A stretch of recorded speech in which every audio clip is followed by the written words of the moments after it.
வளர்ச்சி அடைந்தது என்று சொல்லிக் கொண்டிருக்கிறார்கள். எங்கே வளர்ச்சி அடைந்திருக்கிறது தெரியுமா? 41 பேர் கரூரிலே உயிரிழந்தார்களே, யார் காரணம்? எதற்கு? பாலியல் வன்கொடுமையில் வளர்ச்சி அடைந்திருக்கிறது. இன்னைக்கு பெண்களுக்கு எதிரான குற்றங்கள் இன்னைக்கு 52% அதிகமாக இருக்கிறது. குழந்தைகளுக்கு எதிரான குற்றங்கள் 19% அதிகமாகிக் கொண்டிருக்கிறது. போக்சோ குற்றங்கள் 389% இன்றைக்கு அதிகமாகிக் கொண்டிருக்கிறது. காரணம், போதைப் பொருட்கள் அதிகமாகிக் கொண்டே போகிறது. போதைப் பொருட்கள் அதிகமாகி போறதுனால் எல்லாம் சட்ட ஒழுங்கு சீர்கெட்டு போய் அதிலே பல படுகொலைகள் நடைபெறுகிறது.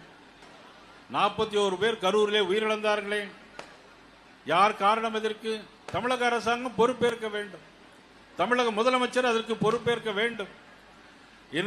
எதிர்கட்சிகள் எங்கு கூட்டம் நடத்தினாலும் எங்களுக்கு அனுமதி கிடையாது. ஆனால் ஆளுங்கட்சியுடைய முதலமைச்சர் எங்கு போனாலும் அவர்களுக்கு அனுமதி கொடுக்கப்படுகிறது. எங்களுக்கு மட்டும் குறுகிய இடங்களை தருகிறார்கள். கரூரில் நடந்த சம்பவத்திற்கு யார் காரணம்? அவர்கள் கேட்ட இடத்தில், கரூரிலே அந்த ரவுண்டானா இடத்தில் அவர்களுக்கு பெர்மிஷன் கொடுத்திருந்தால் நிச்சயமாக இது போன்ற சம்பவங்கள் நடந்திருக்காது.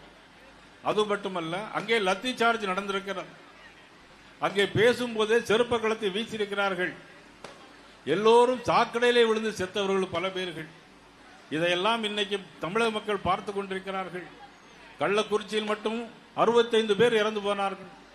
ஆனால் ஒரு பெரிய அதிசயம் என்னன்னா, நம்ம முதலமைச்சர் என்ன செய்வாங்கன்னா, யாராவது ஆக்சிடென்ட்ல இறந்து போயாச்சுன்னா அவங்களுக்கு 2 லட்சம் 3 லட்சம் கொடுப்பாங்க முதலமைச்சர் நிதியிலிருந்து.